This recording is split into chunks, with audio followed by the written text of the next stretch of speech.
Hi, my name is Denise, and I'm an alcoholic. They said there might be some problems hearing, so if you can't hear me, wave, and I'll try to talk a little louder. First of all, I'm not from Bakersfield anymore. And when I was first asked to speak at this meeting, it was about a year ago, and I was living in Bakersfield at that time. But about 2 or 3 months ago, my family and I moved to Ventura, California, actually Camarillo, so I'm actually from Ventura County now. I liked what Joe had to say when he shared, and I like that format. I like the format of sharing what it was like, what happened, and what it's like now. And the reason that I like that format is because I like to remind myself where I came from and how I got here and what it is like for me today. And I like listening to people who share that because I feel like each time I hear their stories, I get to participate in the miracle. Because that's what Alcoholics Anonymous is for me. It's a miracle. And by listening to your stories and me sharing my story, it really is being present for a miracle. I started drinking and using when I was about 13 years old.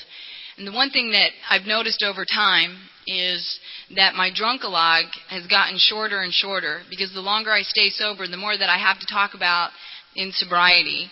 So I drank from about 13 to 16 years old. I drank and used drugs. And I grew up in an alcoholic family, and so there was a lot of issues and problems surrounding alcohol. By the time I was 13, I didn't really know too much about drinking, and I had gone to, other than the parents or the problems that my parents had drinking, but I went to a wedding, and it was actually the first time that, I don't know if it was the first time I actually had a drink, but it was actually the first time I got drunk. And I remember the feeling that I had when I got drunk. I didn't want to go to this wedding. It was a family thing. It was going to be boring, and I was not looking forward to it at all. But when I got to the wedding, I started sampling the drinks that people were leaving on the table. And then I got up the courage to ask my father for a drink. I told him it was for someone else. And so he went and got me about 3 drinks, and after about 3 screwdrivers at 13, I was pretty well smashed. But the great thing about alcohol for me at that point, and what I learned, is I became another person behind alcohol. And that was the most wonderful feeling. All of a sudden, all the cousins I hated, I loved. All the fear that I had about dancing went out the door. I was able to get up and dance and have a good time and not care. And I had a new best friend at that wedding, and it was alcohol. So it just got progressively worse from there. The drinking, the using drugs. I was attending a Catholic school up through 8th or 9th grade, and then I went on to public school. And for me, what that meant was that there was a lot more drugs available, a lot more alcohol available. I was able to, and I don't know if it was the school or just me getting more involved in it, but I started drinking during school hours. I started using. I started cutting classes, and my grades started going downhill. I didn't care about school anymore. The only thing that I really cared about was getting high or getting drunk. And the real reason that that was important for me was because I didn't like myself. I didn't feel comfortable with who I was. I didn't feel comfortable with being in my own skin, sober.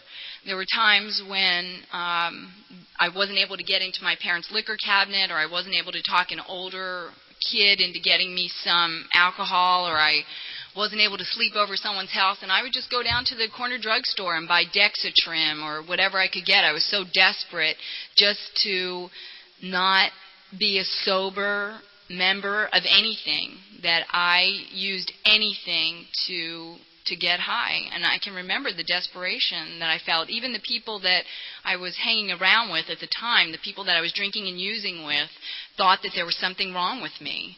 And at the time, I just thought, I just like being high. I don't like being sober. I really did not like being sober. So I lived that way for about 3 or 4 years. And as I said, I was just in high school at the time, and I was taking classes that you could sleep through. And I remember my mother telling me that just know how to type. That's all you have to do. When you get out of high school, if you learn how to type, you'll be okay. And so when I graduated from high school, that's all I knew how to do was type. And a lot of it through school was that I didn't think that I was smart enough. I had very low self-esteem, obviously, and I didn't think that I was going to make it or that I would ever be able to do anything with my life, so it didn't matter. And I wasn't looking into the future. I was just living day to day to get high. That's all I cared about. When I was about 16 years old, I went to a dance with a couple of my friends. I mean, and I had gone through, I hear, people who were older than me, who drank for longer than I did, talk about losing their family, losing their friends, and getting down to the bottom and drinking at the worst places. And even though I was only 16 when I got sober, I had a different set of friends that I hung out with, and I had lost everything that I could lose at 16. I had flunked out of school, basically, and I was hanging around with a subset of friends that my parents didn't approve of. The Catholic school girls that I hung around with weren't allowed to hang around with me anymore. And I didn't lose a house or car, but I certainly lost the respect of the family and friends that I did have. But I was out at a dance one night, and I met this young man, a boy, and he was 16.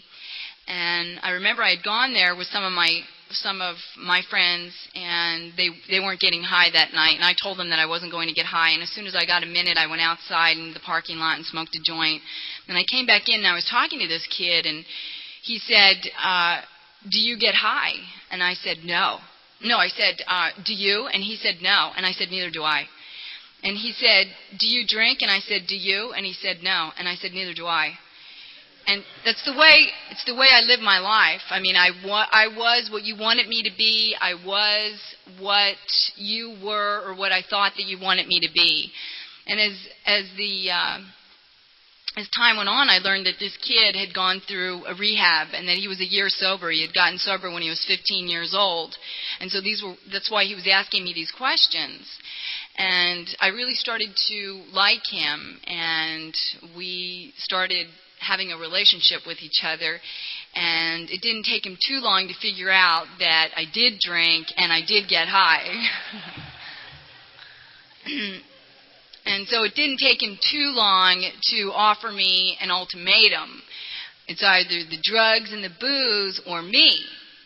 And at that time, even at 16, I wanted both, but I really thought that I could stop drinking because I really liked this guy, and I didn't want to lose him.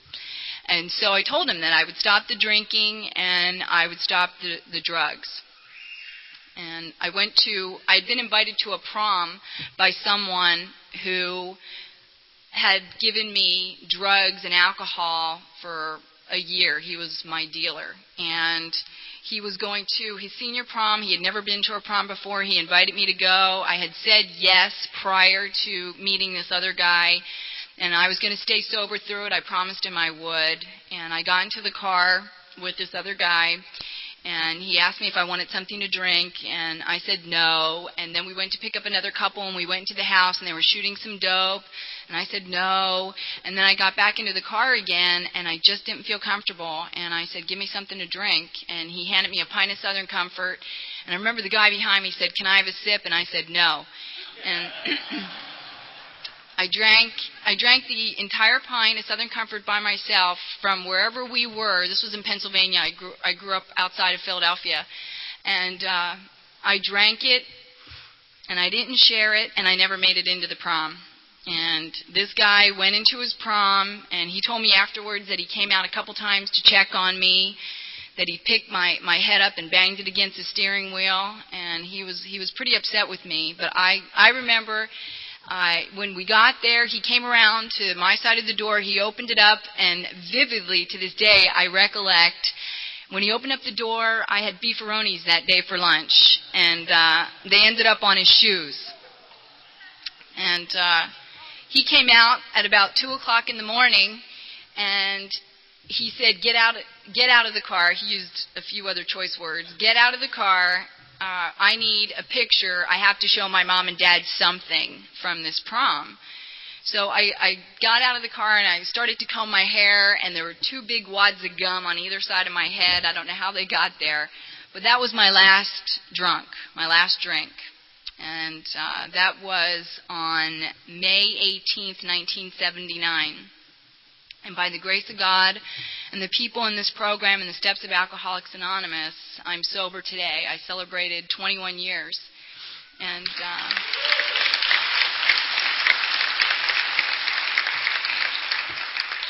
thank you. Now we get to the good part of this story. I started going to AA meetings. I went through a drug rehabilitation center back in Pennsylvania, and I started going to AA meetings 21 years ago, and I absolutely hated them. It was all old people. They ate donuts and drank coffee and smoked cigarettes. And even though I smoked cigarettes, I just didn't feel a part of, and I didn't like going to the meetings, and I thought they were boring, and I didn't want to listen to your story. And looking back on it now, I see over the 21 years that I've been sober, as people were sharing and they were reading the traditions and the steps, I realized that Alcoholics Anonymous has been a big part of my life, and then a smaller part of my life, and then a big part of my life again, and then a smaller part of my life. It's never, ever, ever not been a part of my life since the day I got sober. But there are times when I'm closer to the program and times when I'm a little farther away from the program. And when I first got sober, from about 16 to 20, I hung around mostly with young people that were in this rehab that I was in. It was an outpatient rehab. So for the first 4 years of my sobriety, I did not work a step in this program. And I'll tell you, it was probably the most painful 4 years of my entire sobriety. And by the time I was 20 years old, was probably the closest that I've ever come to drinking or using again. And it was absolutely, when I look back on it now, attributed to not working the steps of this program. You know, my sponsor told me back then, she said, the woman you were will always drink. And I never really understood what that meant until I started working the steps of this program. You know, it was then that the change really happened. It was then that I really did get sober. And I knew I began to understand the difference at that point between someone staying dry and someone actually being sober and living a sober life and reaching out and helping others. So at about 20, I got a sponsor, and I did start working the steps. And at first, I didn't really understand why I had to work the steps. I didn't understand why I had to go through a 4-step when I felt like I had done that in this rehab I had gone through with all these women in group and a therapist that I had. But she told me that I had to do it. And the other thing she told me was that I didn't always have to understand why I had to do things. That sometimes I just had to listen and do it anyway. And I still practice that in my sobriety today. There are times when I call my sponsor when something's going on with me, and if she tells me to do something that seems utterly ridiculous to me, I will do it, because I make the decision before I call her that I'm going to do whatever she tells me to do, and it's never failed, never ever. It always works. I always feel better after doing whatever it was that she told me to do. But at that time, I was still living in Pennsylvania, and I did my 4th and 5th step with my first sponsor, and she told me after I did my 5th step with her, she said, Denise, you never have to do those things again, and you never have to feel that way again. Because one of the things that I did by not going to meetings for 4 years was I carried over a lot of my behavior from my drinking days into my sobriety. And so that was one of the reasons why I wasn't feeling very good, because I was carrying on and doing things that a sober member of Alcoholics Anonymous probably wouldn't be doing.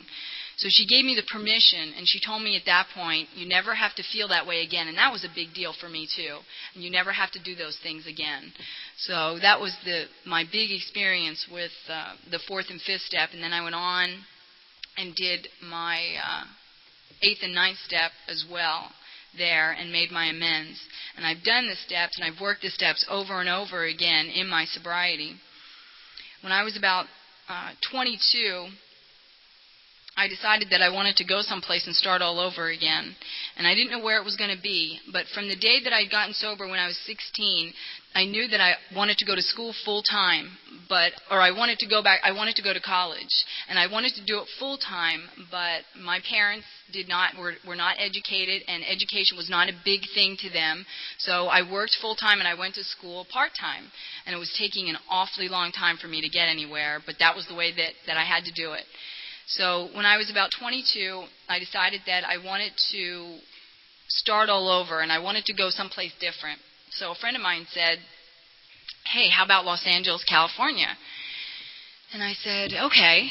And he told me that we would be leaving, I don't know how far into the future, maybe he said 6 months, so save your money. And so I started saving my money, and I told everybody that I was going to be moving to California. It was this big, exciting thing. And when it came time to leave, he kept putting me off, and he kept saying, "Well, we'll leave next week, And I started talking to people in AA about it, and people in AA were telling me, "You can go by yourself, you can do it by yourself." And I had never driven out of the tri-state area before, maybe New York once, Jersey a couple times for beer runs or whatever, but never driven even anywhere near across the country. But I started telling him and everybody that I knew that if he wasn't ready by next week, I was going to go by myself. But I never meant it because it was too scary a thought. Well, the following week came, and guess what? He wasn't ready to go. And my ego was still very, very big at the time. And so since I had already told everybody that I was going to go, I decided that I had to go. So my dad put a CB radio in my car, and I had a little blue Mustang. And my parents thought that out of all the things that I had ever done, that this was the absolute craziest thing that I had ever decided to do, to just drive across country and just go live in California. But something, and see, this is the way Alcoholics Anonymous has always worked for me, man. I just show up, and somehow it's like I'm on a magic carpet or something, and I just get carried across the way. But something told me this was the right thing to do. And so my dad put a CB radio in my car, and I pulled out of my driveway and ended up in Ohio the first night, and it was snowing. And I started to have doubts. You know, this really is crazy. I called home. My mom and dad said, "You're going to get raped, mugged, and murdered on the way out there. Turn around and come home." So then I called my sponsor, and she said, "Get on your knees. Ask God for a sign. Work your program. Tell God that you need a sign." So I got on my knees and I prayed and I said, "Dear God, please show me a sign, because right now I'm really scared and I want to go home." I went to a Chinese restaurant that night for dinner by myself, and I opened up my fortune cookie, and it said, "The task ahead is difficult but worth it." And I'm here to tell you that from that moment on, from the time that I received that message, I wasn't scared anymore. It was like the fear just left me. My father had told me, "Make sure that you don't talk to the truckers on the way out there." He said, "The radio is only if you get in trouble." Well, I don't know if any of you have ever driven across country, but there's a lot of time when you can't even get a radio station, and there are a lot of trucks on the road. And I could hear them trying to talk to me. And I could hear them saying, "Who's that little girl in the little blue Mustang? Come on, talk to us, talk to us." And finally, I did talk to them, and really it was a wonderful experience. You know, they helped me get to California, and they were wonderful. They gave me a handle. They started calling me Doll Britches. And, the bottom line is that I just wasn't afraid anymore. I wasn't afraid because I knew that I was being taken care of. And I met some really wonderful people on the way out here. It took me about 8 days to drive across country, but I stayed with different people in AA. I would get to a meeting, I would tell people what I was doing, and inevitably somebody would come up to me and say, "Hey, why don't you stay at our place tonight?" And it was just a wonderful, wonderful experience. I arrived in Los Angeles, and the first thing I did was call Alcoholics Anonymous and find out where our meeting was. That was the first thing that I did. And I went to a meeting, and the meetings back where I came from were really small. And the first meeting that I walked into was something like the size of this meeting, and I just couldn't believe it. And I was afraid I was going to get lost in the crowd. So I quickly, put up my hand and said that I was new, and I was new from the area to the area, and immediately AA put out its hand, and they helped me, find an apartment, and they helped me find a job. And AA, from the time that I got sober, has always been my family, even more so than my own family. Whenever I needed the courage to do something, or the strength to do something, or a place to stay, or a meal, whatever it was, Alcoholics Anonymous has always been there for me. And for that, I am grateful. But I moved to California, and I started going to school part-time, and I really wanted to go to school full-time. But I couldn't, because I had to work. I had to type. So that's what I did. I typed my way through about 2 years, or 3 years maybe. No, actually, a lot longer than that. Probably like 5 years. I started going to college back east part-time, and when I first came to California for about a year, I went to school part-time, and I took 2 classes at Santa Monica College, and one of the classes was a career counseling class. And they said that we should go to 2 different career choices and interview these people to help decide what we wanted to do.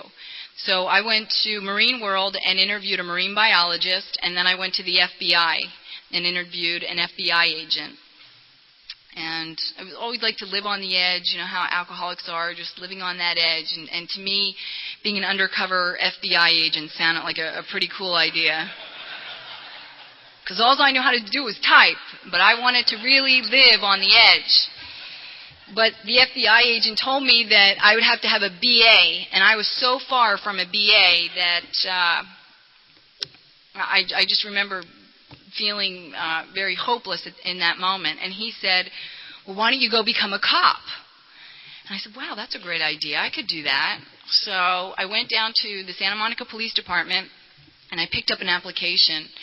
And on the application, one of the questions was something to the effect of, have you ever, do you now have a drug and alcohol problem? So what did I do? I talked to my sponsor, and I went to an AA meeting. Should I be honest on this application? Do I tell the truth? And my sponsor told me, if you lie, you're manipulating God's will. And that scared me.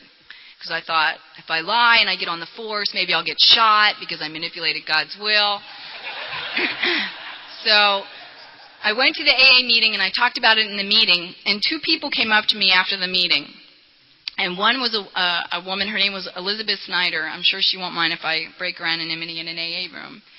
And she said, my name is Elizabeth Snyder, and she ripped off a piece of a paper plate, and she wrote down her name and her phone number, and she said, I have 40 years of sobriety. She was in her early 70s at the time. She said, I have 40 years of sobriety, and I think that you would be an asset to the force, not a liability, and I think you should tell the truth. And then a retired LAPD officer came up to me. He said, I have 5 years of sobriety, and you should lie, because you'll never get on...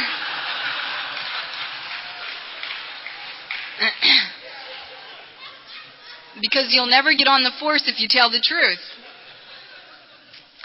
So I took the 40-year-old advice and the sponsor advice, and I told the truth, and they disqualified me. And so this woman, Elizabeth, had written her name down on this little piece of paper plate, and she told me to call her if I had any problems. So after they disqualified me, I called her, and I told her what happened, and she was furious. She was really upset, and she said, it's all my fault. You should have lied. She said, I'll call you back.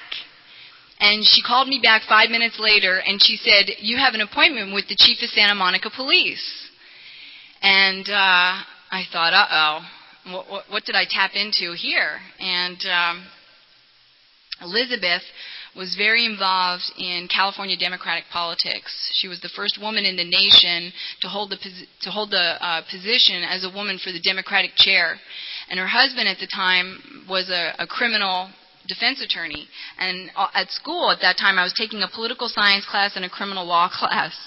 And so she offered to start tutoring me in my classes. And we got to know each other. And she lived with her husband in a place called Fremont Place in Southern California. And they were both in their 70s. They had one daughter who was a practicing attorney, and she was married. And Elizabeth was very involved in politics, but she was also very involved in the community. And she was a very giving and loving and humble person, one of the most humble people I've ever met in my life. And she invited me over to tutor me, and when I went to her home, I had to go through this big gate, and there was a guard station in order to get into this house, and it was a mansion. It was one of the most beautiful houses I've ever seen in my life, and I was totally shocked. And when I walked in, there was a spiral staircase and tennis courts and a jacuzzi, and I was just in awe that this woman was willing to help me. And we sat down and we talked, and after Elizabeth knew me for about 3 months, she asked me, she found out that the reason I had applied to the Santa Monica Police Department was because I didn't want to type anymore, and I really wanted to go to school full-time. So she asked me if I wanted to quit my full-time job and move in with them and go to school full-time. So that's what I did. It was one of the many dreams that has been fulfilled for me through Alcoholics Anonymous.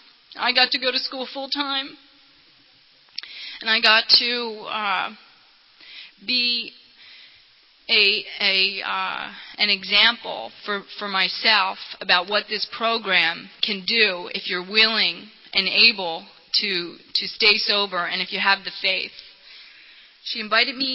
They invited me into their home, and I finished up at Santa Monica College, and I then went on to UCLA, and I graduated from UCLA, and I started law school up in San Francisco. These two people were the most influential people in my life. They taught me about things that I really didn't know about. I mean, when I met Elizabeth, I couldn't even have told you who the President of the United States was. And she taught me about politics, she taught me about life, she taught me about art, she taught me about culture, and she taught me about being a well-rounded, humble human being. She taught me what it was about to give to people and not to expect anything in return.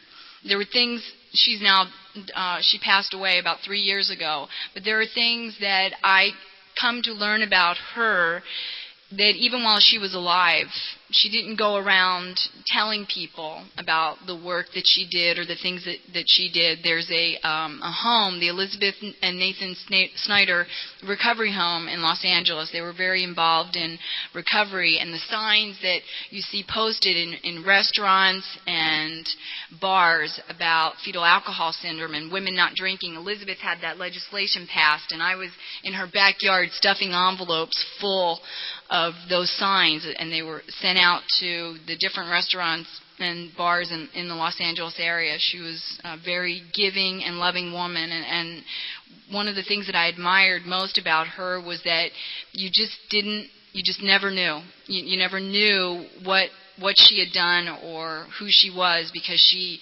never bragged, and I just loved that about her. And when I moved in with her, I asked her, you know, what can I do? Can I pay rent? Can I pay for groceries? And she wouldn't let me do anything. But the one thing she did say to me was, just do for someone else.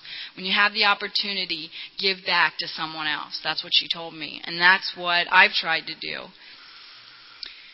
When I did move to San Francisco, again, the first thing that I did was get involved in Alcoholics Anonymous, and I got another sponsor. But law school was a completely different world for me for some reason. And to this day, I really don't know why, but I was having a hard time my first year of law school, and I wasn't getting those A's anymore. And so I was getting C's, and I started to freak out. And one of the first things that I did was I stopped calling my sponsor, and I started studying all the time, and I stopped going to meetings, and I was miserable. My first year of law school was probably, after the time that I spent not working the steps, was probably one of the most miserable years in my sobriety. And I didn't understand at the time what was happening. But I did have a sponsor, and in my second year of law school, I told her, I said, I will not be able to live through another year of law school like that. And so she said, why don't you make 90 meetings in 90 days? And I said, well, that's ridiculous. I have 13 years of sobriety. I don't need to make 90 meetings in 90 days. Obviously, I know how to stay sober. And she said, okay, then you can just keep living the way you're living. So I made 90 meetings in 90 days. And it was actually the best thing I've ever done in my entire sobriety, because one more time I got hooked back up with this program. And what I learned was that I had become so self-obsessed one more time. It's not something that I've only done once in my sobriety. I've done it many, many, many times. But one of the things that I learned was that I was focusing on me. And she asked me one time, she said, what if you're not supposed to be a lawyer? And that scared me. It really scared me, because I had spent all this time going to school, doing all this stuff, and now she's saying maybe you're not supposed to be a lawyer. And she said, Denise, God wants you to be happy, joyous, and free. And if you accept that, then it doesn't matter what you are or who you are. And I really got that in that moment. And through the next 90 days, I was living in San Francisco and I didn't have a car. And so getting to an hour meeting could sometimes take 5 hours, waiting for the muni, doing this, doing that, the muni breaking down. It was more than just an hour out of my day. And that's why I told her I couldn't do it at first, because I had to study. She didn't understand. I was getting C's. If I did not study, I would flunk out of law school. But I did it anyway, and my grades started to improve. By my third year in law school, I wasn't buying even the books anymore, and I was getting A's. And I understood that my primary purpose is to stay sober and help others. It's not to go to law school. It's not to study. My primary purpose is to stay sober and help others. And I really got that in those 90 days. In fact, all these little miracles were happening all around me, and I went to a meeting this one night. It was in San Francisco, and there was only one seat left, and it was right in front of the speaker. And I sat down, and she said, Denise? And I said, yeah. She said, do you remember me? And she kind of looked familiar, and I said, well, and she said, my name's Alicia. You took me to my first AA meeting over 8 years ago in Warrenton, Pennsylvania. Totally freaked me out. Totally freaked me out. And again, for me, they're the kind of messages that I get along the way, along my path, that tell me, hey, you're going in the right direction. You're going in the right direction. And I come to expect those types of messages. And I think that's probably one of the reasons why I get them. I mean, when I open up the big book, if something's going on with me, I don't start at page 1. I just open it up. I pray before I open it. Dear God, just show me what I'm supposed to get out of this. Show me, give me an answer, give me a solution. And I open up the big book, or I open up another piece of AA literature, a meditation book, and somehow it's always what I need to hear, or the phone will ring. But again, the biggest lesson that I learned from that period in my life was about learning that it's not about me, it's about you. And it was a message that I got in my heart. You know, we hear sayings in AA about one day at a time and keep it simple, and sometimes they click and sometimes they don't. But at that moment, I really understood that my primary purpose is to stay sober and help others. And when I keep on that path, what was so important and what was so miraculous to me was that everything else in my life had fallen into place. I didn't have to study anymore, and I was getting A's. And I didn't have to focus on being a lawyer. And I didn't have to do all those things that I thought I had to do to be, because it was all going to happen as long as I was taking care of you. And that was a real revelation to me. When I was living in Southern California, another revelation that I had in my sobriety, at one point I was speaking at a lot of meetings, and I was sponsoring a lot of women, and I belonged to a group where it was a pretty structured group, and I played a part in that group. And as I said, I was sponsoring a lot of women, and now looking back on it, I think it was a lot of ego, but I didn't know it then. But I thought that I knew everything, and I thought that I could tell you that I had an answer for you, and that I knew how to solve your problems. And that was another revelation that I had in my sobriety, was that I really don't know. And the longer that I stayed sober, the more I realized that I really don't know, and that we all really do have different paths. And for some of us, and for me, that path has been, and I think will be for the rest of my life, Alcoholics Anonymous.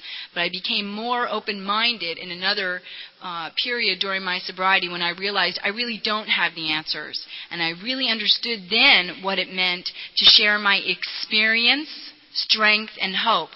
You know what? I was sharing more than my experience. I was being a counselor to people. I was telling people what to do with their marriage. I had never been married, but somehow I knew. I was telling people what to do with their kids, and I hadn't had any, but somehow I knew. And it was this really, it was a really strange thing that I thought that I had all these answers. And when I realized that I didn't have the answers, it was as if a big burden had been lifted. And today I really can just share my experience, strength, and hope. And it really does come from my heart. And today I can say I don't know, or I can just sit back and listen. And I found in AA that that's another big tool, that I don't always have to be talking, and that I don't always have to have a solution, that sometimes just listening and really listening from the heart is an act of love for another member of Alcoholics Anonymous. When I graduated from law school, Elizabeth and Nate were still alive and doing okay. They were both pretty sick, but they had become my surrogate parents. And I remember, the first day that I moved in with Elizabeth, the very next day there were three cups set out. One was for our vitamins, one was for our juice, and then there was a bowl set out for our cereal. She made it clear right away that I was a part of that family, and for that I will always, always, always be grateful. And I'm grateful to AA today. And when Joe talked about it being a privilege and an honor to speak up here, for me it is, because I am reminded, and whether I'm speaking or whether I'm out there listening to what you have to say, like I said, I am reminded, and I do feel very grateful that I get to participate in all the miracles of Alcoholics Anonymous. When I was talking about really being able to stay out of myself, I remember I was in San Francisco and I heard this guy share, and this story really hit home with me, and I just want to share it with you because it was about being obsessed and the self-obsession that I think is, for me, is at the core of my disease or my sickness or illness, whatever you want to call it. And I think for me, when I get back into that place again, that's when I start to need to work the steps, and that's when I start to need to talk to a sponsor, because I get back in that obsession.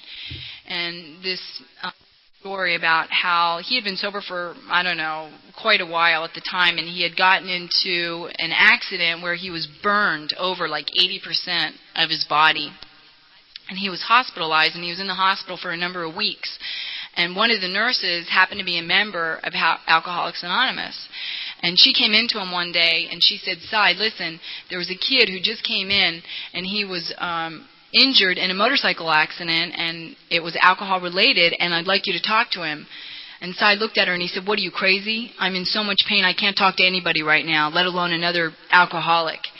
But she wheeled him into his room anyway. And the kid stayed in there for about 2 hours until the nurse went in and apologized for leaving him in there so long. And Cy said, "Please don't take him away. It's the first time in weeks that I haven't felt any pain." And for me, That's what AA is about. AA gets me out of myself. And when he shared that story, again, it really hit me again about this program is all about me until I get out of myself. When I graduated from law school, I knew that I wanted to work with people, and I had some exposure to criminal law. So I applied at a public defender's office, and one of the things that I learned pretty much right away was that most of the criminals, at least that I come in contact with, are alcoholics and drug addicts. And so I get to work with people on a daily basis and do 12-step work on almost a daily basis, because the clients that I have are usually committing crimes because they're high, because they want to get high, or because they're coming down off of a high. And so it's exactly where I want and need to be. But and sometimes people, well, a lot of times you get the question, how can you ever defend those people? You know, and the big answer that everybody that I know gives is about Constitution and how everybody's entitled to an attorney, and you know, we're all guaranteed that by the Constitution. We all have to uphold our rights, or it'll become a police state. But you know what? I used to give that answer, and then I thought about it one time, and I thought, okay, what is the truth? The truth is that there, but for the grace of God, go I. And that's why I do the work that I do, because it's 12-step work, and a lot of what I do is 12-step work, but because I know that if it wasn't for the people in AA, if it wasn't for the steps of this program, and if it wasn't for my God, that I could be where they are. And I just want to thank everyone for being here today, and thank you for allowing me to share my story. Thank you.